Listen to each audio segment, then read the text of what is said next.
Hello दोस्त, स्वागत है हमारी स्टडी स्टाइल 786 में। दोस्तों, कुछ रोज़ से वीडियो नहीं बना पा रहे थे, लेकिन आज फिर एक वीडियो अपडेट कर रहे हैं।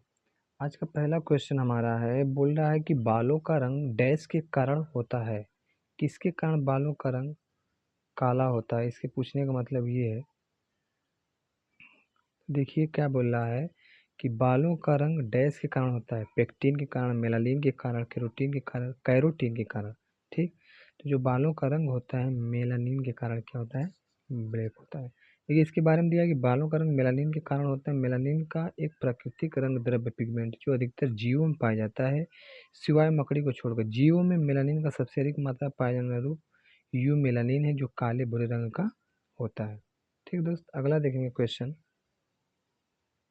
क्या कह रहा है कि प्रोटीन का संश्लेषण के क्षार इवेंट में एक डैश का निर्माण होता है। डीएनए प्रति, आरएनए प्रति, एमआरएनए प्रति, डीएनए और आरएनए प्रति। तो जो प्रोटीन संश्लेषण क्षार का इवेंट होता है ये एमआरएनए प्रोटीन होता है। एमआरएनए का मतलब मैसेंजर राइबोज न्यूक्लिक एसिड। अगला देखेंगे 283 नंबर का क्वेश्चन। क्या बोल रहा है? कह रहा है कि प्रजनन के दौरान मूल कार्य का एक निर्माण होता है। प्रजनन का मूल कार्य एक डैश का निर्माण करना है। MRNA copy, DNA copy, RNA copy, IRNA copy. तो जिसका ऑप्शन नंबर बी हमारा क्या हो जाएगा? राइट हो जाएगा, डीएनए कॉपी।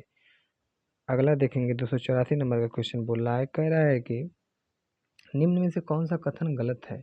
डीएनए का पूरा नाम डी ऑक्सीराइबोज न्यूक्लिक एसिड है। ये गुणसूत्र में उपस्थित होने रासायनिक तत्वों के जो आनुवंशिक गुण का वहन करते हैं।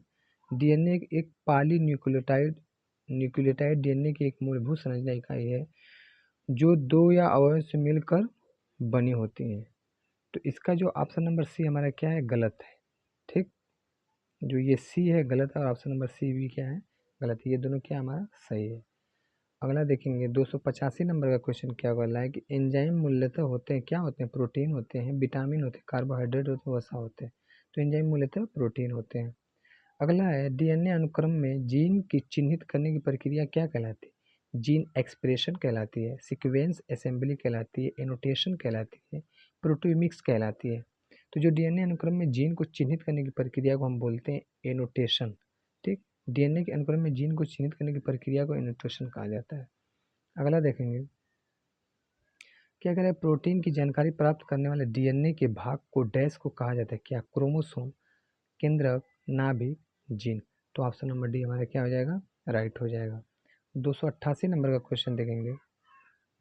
बोल रहा है कि डैश डैश डैश डीएनए का एक हिस्सा है जो एक प्रोटीन के लिए जानकारी प्रदान करता है। गुणसूत्र, नाभिक, लक्षण, वंश। तो जो डीएनए है ये किसके बारे में जानकारी देता है? वंश के बारे में जानकारी देता है। अगला क्वेश्चन है, आरएनए का पूर्ण रूप क्या है? रॉबर्ट न्यूक्लियर एसिड, रेटियन nucleic acid, ribo nucleic acid, ribo nucleic acid. तो राइबोज जो आरएनए का पूर्ण रूप है ribo nucleic acid. Option number C हमारा क्या हो जाएगा? राइट हो जाएगा। अगला देखेंगे 200 नंबर का क्वेश्चन। बोले मानव शरीर में सबसे प्रचुर मात्रा में मौजूद तत्व कौन सा है? Carbon, oxygen, nitrogen, calcium. तो जो सबसे प्रचुर मात्रा में कौन सा उपस्थित है? ऑक्सीजन। ये बीबीआई क्वेश्चन है। ठीक, देखिए क्या करेगा, मानव शरीर में सबसे प्रचुर मात्रा में मौजूद तत्व ऑक्सीजन है। मानव शरीर में मुख्यतः 6 तत्व पाए जाते हैं जिसमें ऑक्सीजन सबसे अधिक मात्रा में पाया जाता है 65%। अन्य तत्व जैसे कार्बन हो गया, हाइड्रोजन हो गया, नाइट्रोजन हो गया, कैल्शियम और फास्फोरस, ये सब मिला के पाए जाते हैं। अगला है कि प्रोटीन डैश डैश का एक अभिन्न अंग किसका? एंटीबॉडी का, इनमें से सभी का, एंजाइमों का, कोशिकाओं का। तो इनमें से सभी का ये अंग है।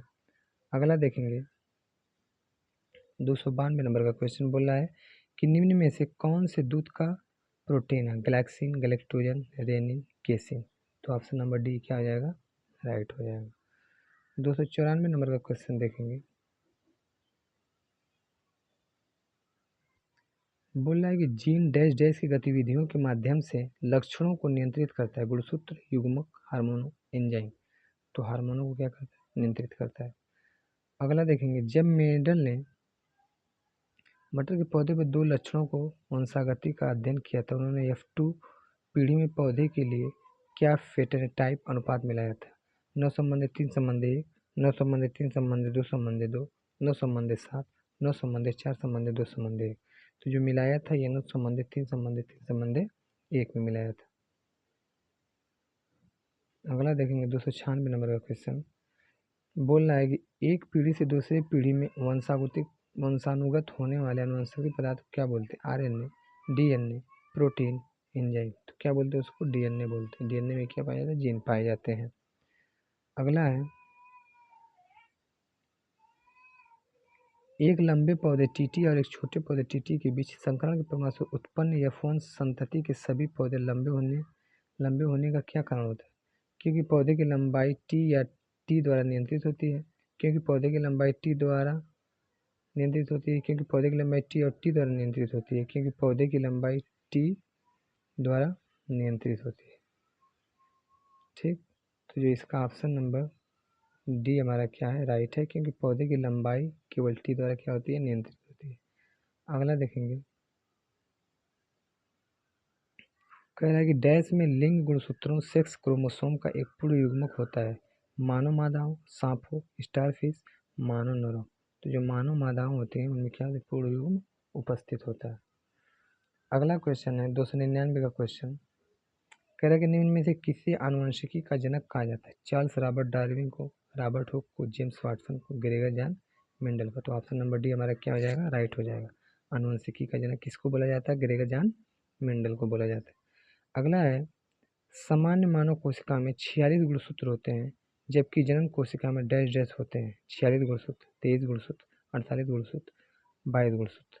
तो इसका ऑप्शन नंबर बी हमारा क्या हो जाएगा? राइट हो जाएगा। दोस्त आज के लिए बस इतना ही। कल फिर चलेगा इसी में का आनुवंशिकता चैप्टर। ठीक, तो आज के लिए इतना ही। बहुत बहुत धन्यवाद।